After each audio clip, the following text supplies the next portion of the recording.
Vamos passar então a nossa meditação dessa noite. Eu convido a todos a abrirem suas Bíblias no Evangelho de Mateus, capítulo 22, e nós vamos ler do versículo 41 em diante. Mateus 22, a partir do versículo 41.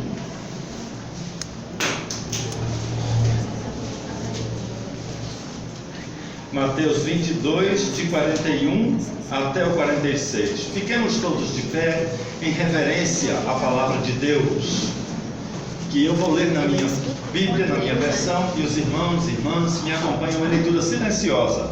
Fazendo dessa forma, nós evitamos o choque entre as diversas versões e todos podemos compartilhar da clareza do texto sagrado. Diz assim então: reunidos os fariseus, interrogou-os Jesus: que pensais vós do Cristo? De quem é filho? Responderam-lhe eles então: de Davi. Respondeu-lhes Jesus: como, pois, Davi, pelo Espírito, chama-lhe Senhor, dizendo: disse o Senhor ao meu Senhor: assenta-te à minha direita, até que eu ponha os teus inimigos debaixo dos teus pés. Se Davi, pois, lhe chama Senhor, como ele é o seu filho? E ninguém lhe podia responder palavra alguma, nem ousou alguém, a partir daquele dia, fazer-lhe qualquer pergunta. Vamos meditar, queridos, sobre o que pensamos ser o Messias. Vamos fechar os olhos e orar. Querido Deus, nós te damos graças, ó Pai, por esse nosso momento de culto, onde podemos observar, ó Pai, a partir dos nossos corações, a Tua presença. Sensibiliza, Senhor, todos nós, para que todos possamos compreender os Teus conselhos e todos sermos, ó Deus, transformados conforme nossas necessidades pessoais. É o que nós pedimos em nome de Jesus. Amém. Os irmãos podem se assentar. Queridos, Jesus, no seu ministério terreno, ele, no início, pouco conhecido, certamente não chamava muita atenção, mas ele tinha uma palavra diferente, um olhar diferente. O comportamento de Jesus conquistava a simpatia das pessoas, e em pouco tempo ele começou a ser seguido por uma grande multidão. Mesmo ainda na Galileia, se reuniam talvez 500, 600 pessoas para ouvirem Jesus pregar. Então é claro que isso chamou a atenção das religiões predominantes, dos governantes, aqueles que detinham o poder, a moral, e começaram então a correr a Jesus para fazer 1000 perguntas, questionando sempre quem ele era, de onde ele vinha. E eram sempre perguntas, às vezes, muitas vezes capciosas, querendo ver se Jesus não se era flagrado em algum tipo de deslize ideológico, que era tudo crime naquela época, era tudo passivo de punição. Então Jesus era muito acometido pelos fariseus, pelos saduceus, os dominantes da religião de então, buscando qualquer tipo de equívoco, qualquer tipo de dúvida ou de colocação errada de Jesus. E nesse momento aqui que nós lemos, Jesus se virou para ele. Depois de várias questões, depois os irmãos podem averiguar nos capítulos anteriores, Jesus se voltou para aquele grupo que tanto lhe questionava, que tanto lhe seguia fazendo perguntas, e fez uma pergunta muito interessante e contundente. Olhou para eles e disse assim: quem vocês pensam que é o Messias? Que Messias vocês estão esperando? De onde ele vem? Quando ele pergunta de quem é filho, de onde ele vem? Qual é a sua procedência? Então, aqueles fariseus que estavam ao redor de Jesus, conhecedores da lei, conhecedores de todo o Velho Testamento, estudiosos, sabiam muito bem de todos os detalhes a respeito do Messias, estudavam muito sobre o Messias, olharam para Jesus e em palavras curtas disseram: ele deve ser filho de Davi. Então Jesus lhes fez lembrar de profecias antigas, muito especialmente o Salmo 110, o primeiro versículo, que foi escrito por Davi, pelo próprio Davi, que dizia: o meu Senhor disse ao meu Senhor. O próprio Deus disse ao meu Senhor: assenta-te à minha direita e aguarda até que todos os teus inimigos sejam vencidos. Então, essa pergunta de Jesus bateu profundamente no coração daqueles homens que esperavam um Messias que fosse se assentar no trono de Israel, no trono que estava em Jerusalém, para governar o seu povo. Um rei, eles esperavam um Messias que era um rei com poderes sobrenaturais, que ia matar todos os inimigos e ganhar todas as fortunas e tesouros de seus inimigos, e ia torná-los cada vez mais ricos. Essa era a visão do povo judeu naquela época. Esse era o Messias que eles esperavam, e por que não, até hoje esperam. Ainda imaginam que o Messias, ele vai nascer num berço de ouro, na descendência de Davi, na tribo de Judá, e ele certamente vai ser um Deus, um rei superpoderoso que vai vencer os inimigos de Israel. Pronto, aquele era o Messias esperado por aquele povo. Então, diante dessas questões de Jesus, estava escrito na Bíblia, que eles conheciam tão bem, pelas mãos do próprio Davi, que chamava a Jesus, chamava o Messias de seu Senhor. De acordo com a estrutura hierárquica dos judeus, o mais velho não receberia de jeito nenhum honras do mais novo. Os antepassados, sim, que recebiam honras das gerações futuras, nunca o contrário. Então eles não sabiam o que responder a Jesus diante daquela questão.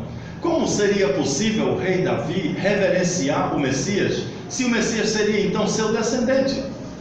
Como eles poderiam explicar, equacionar na sua lógica, aquele Messias que eles esperavam ser maior que todos, porém menor do que o rei Davi, menor do que Abraão, menor do que suas tradições, um rei que tão somente iria corresponder às suas perspectivas materiais, políticas, emocionais, religiosas? Então eles não disseram nenhuma palavra, não tinham o que dizer, porque esperavam um Messias equivocado. Eles tinham uma ideia equivocada a respeito do Messias, a respeito do Cristo que viria de Jesus, onde nós podemos ver de uma forma triste, que quem não conhece a Jesus não tem respostas, está condenado ao silêncio, não sabe o que dizer diante das questões da vida, diante da realidade espiritual em que vivem. Então aqueles homens se calaram porque sofreram uma decepção. A pergunta que Jesus fez os conduziu a um texto bíblico que eles consideravam verdade, que eles pregavam, que eles entendiam, e aquilo se chocou com suas intenções, suas vontades, e eles se sentiram então decepcionados. A decepção foi dupla. Primeiro, porque eles esperavam um Messias, filho de Davi, filho de homens, que iria se assentar no trono de Jerusalém para governar o seu povo local diante das outras nações. Não imaginavam um Messias que fosse o filho de Deus, que iria se assentar à direita do trono de Deus para governar todas as nações. Não era isso que eles queriam, não era esse o Deus buscado pelos judeus. Não era esse o Cristo que eles queriam. Eles queriam um Cristo particular, um Cristo que atendesse às suas necessidades pessoais, um Deus que pudesse socorrê-los quando eles quisessem, e não um Deus global para todos os seres humanos, para todas as nações, um Deus que iria governar o mundo inteiro, todos os seres humanos. Isso foi uma decepção para os judeus, para aqueles que estavam ao redor de Jesus. A outra decepção diz respeito ao tipo de poder que esse Deus teria. Jesus citou todo o versículo que diz que ele vai se assentar ao trono, ao lado do trono de Deus, e vai aguardar até que todos os seus inimigos sejam vencidos. Ele vai aguardar, ele não vai para a batalha, porque ele já venceu. Ele venceria de outra forma, não era com a espada, na guerra, na briga. Então aquilo também configurou-se a segunda decepção daqueles que esperam um Messias pessoal, daqueles que esperam um Deus que resolva seus problemas pessoais, porque os inimigos de Jesus não eram inimigos políticos, não eram outras nações. Mais para frente nós entendemos no texto bíblico, segundo o apóstolo Paulo, que nossa luta não será contra carne e sangue.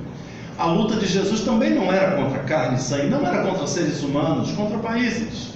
era contra outros inimigos. Que esse inimigo foi vencido na cruz finalmente, mas o texto diz que ele iria então aguardar que até todos os inimigos fossem vencidos. Não é isso? Quem são esses inimigos? Quem são essas ameaças para todos nós e para todas as pessoas que não compreendem claramente quem é o Messias, como aqueles judeus que ficaram em silêncio diante de Jesus? São 3, irmãos, inimigos, que ainda estão valendo. O primeiro deles é o pecado, porque quando a gente pensa no inimigo, a gente pensa em Satanás, né? É muito comum se pregar que Satanás é o inimigo. Não é. Satanás foi vencido. Jesus naquela cruz venceu o autor do pecado, venceu o autor do mal. E não tem mais demônio, nem nenhum tipo de poder que possa acometer os homens a partir daqueles personagens, daqueles anjos caídos que foram vencidos. Quando na cruz Jesus disse: tudo está consumado. Não há mais o que fazer, o inimigo acabou.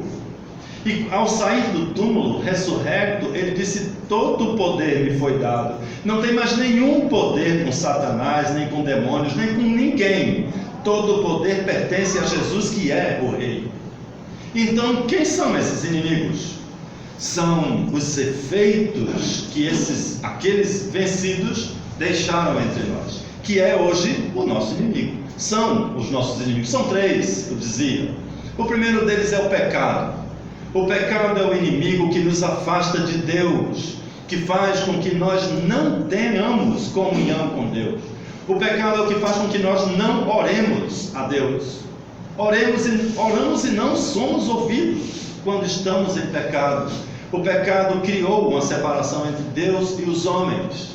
E as pessoas hoje não reconhecem a Jesus, não conhecem o Senhor, não têm os seus favores e suas bênçãos por causa do pecado, talvez o pior inimigo do homem hoje. O segundo inimigo que Jesus está falando aqui é a injustiça. Deus é justo, e quando Ele criou a terra, nos criou, Ele criou tudo baseado na sua justiça. Mas a debilidade do nosso coração, a debilidade do coração humano, foi o ponto fraco que o inimigo Satanás usou para gerar o pecado, a injustiça do homem. Então esse é o segundo inimigo a ser vencido hoje na terra, pela igreja, pelo trabalho, pela obra de Jesus, a injustiça. É por isso que nós temos lá em 1 João 1,9, tem até um corinho que canta a letra desse hino, eu acho muito bonitinho. Qualquer dia eu vou ver se os jovens não topam cantar. Eles não gostam muito de minhas sugestões, não sei porquê, mas eu vou tentar convencê-los. Mas a letra do corinho, a letra do versículo de 1 João 1,9 diz: se confessarmos os nossos pecados, Ele é fiel e justo para nos perdoar os pecados e nos purificar de toda a injustiça. A injustiça é o que nos faz pecar, é o que nos faz querer pecar, é o que nos leva ao pecado, é a nossa própria injustiça. Não é Satanás, ele já fez o que tinha que fazer. Somos nós próprios, injustos, não há um justo sequer, e precisamos ser curados dessa injustiça que é o nosso inimigo, é o que nos leva ao pecado. E por fim, nós temos o terceiro e talvez último inimigo. A Bíblia no Apocalipse nos diz que é o último inimigo a ser vencido: a morte. Jesus morreu naquela cruz para que ninguém mais precisasse morrer. A morte é a consequência do pecado, é o fim da injustiça. E Jesus então, Ele pagou o preço de todas as nossas injustiças para que nenhum de nós precisasse mais morrer.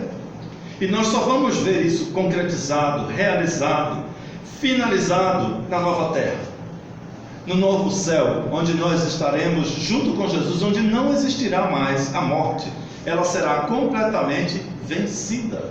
Ali sim, depois dali está resolvido, está concretizado toda essa profecia.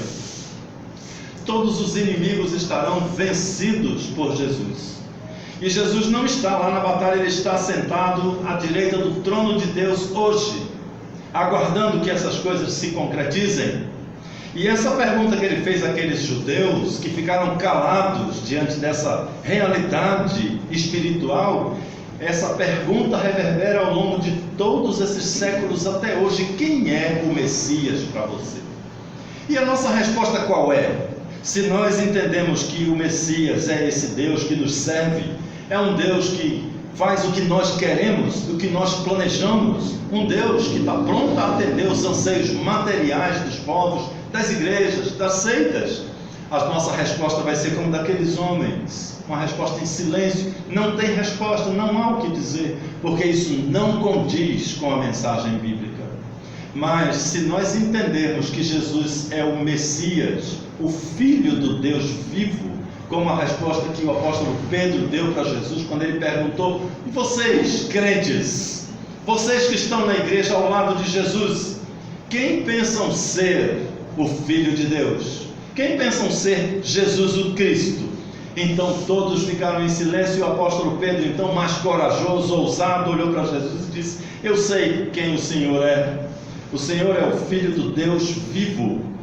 Então Jesus olhou para ele e disse: não foi nem carne nem sangue que te revelou isso, mas foi o Espírito Santo de Deus.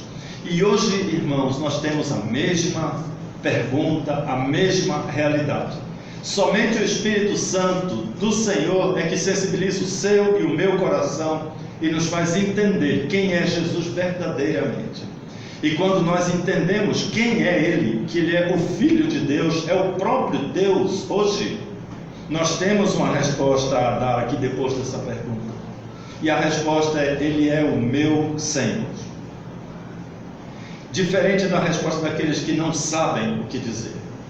Então, meus queridos, eu quero convidá-los agora a todos orarmos juntos e cada um de nós silenciosamente respondermos ao Senhor o que nós pensamos que Jesus é. Então eu quero convidar a todos que fiquemos de pé, aqueles que podem, para que mais uma vez nós falemos com o nosso Deus, respondendo a sua pergunta sobre o que pensamos ser Jesus. Quem é Jesus para você na sua vida?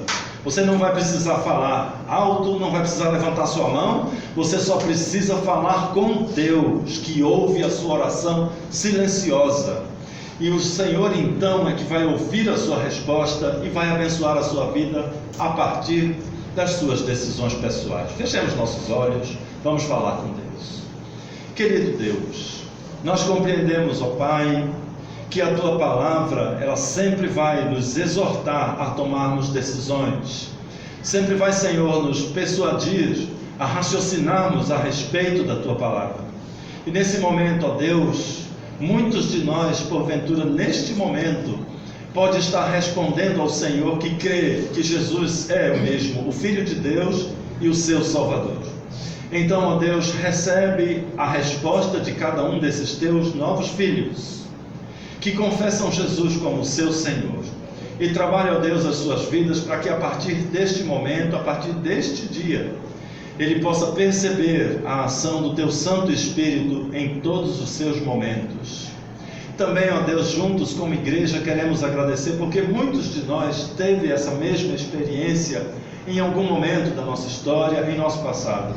Recebe, ó Deus, a nossa gratidão e o nosso louvor, porque um dia o Senhor nos sensibilizou ao ponto de reconhecermos que Jesus era mesmo o Filho de Deus, o nosso Salvador, e hoje é o nosso Senhor, o Senhor de nossas vidas. Recebe, ó Pai, então, a gratidão da Tua igreja. Queremos ainda pedir, Senhor, quando estamos encerrando o nosso culto, as Tuas bênçãos para essa semana que se inicia. Não permita, ó Deus, que a Tua palavra se encerre nessas paredes, mas que ela possa, ó Deus, reverberar em nossos corações ao longo de todos os dias dessa semana, de modo que todos sejamos, ó Pai, confrontados com nossa realidade espiritual, para que nos tornemos a cada dia pessoas úteis nas Tuas mãos.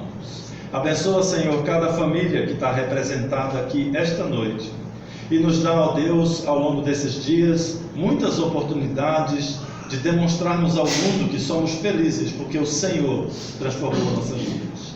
É o que nós pedimos, ó Deus, em nome de Jesus. Amém. Os irmãos podem se assentar e nós vamos ter mais um momento de oração silenciosa ao som do pós-lúdio. Essa é a oração onde nós continuamos falando com o nosso Deus, conforme o que podemos compreender da sua mensagem. Oremos então silenciosamente. Ao fim da música, nós nos retiramos para os cumprimentos na sala ao lado. Oremos.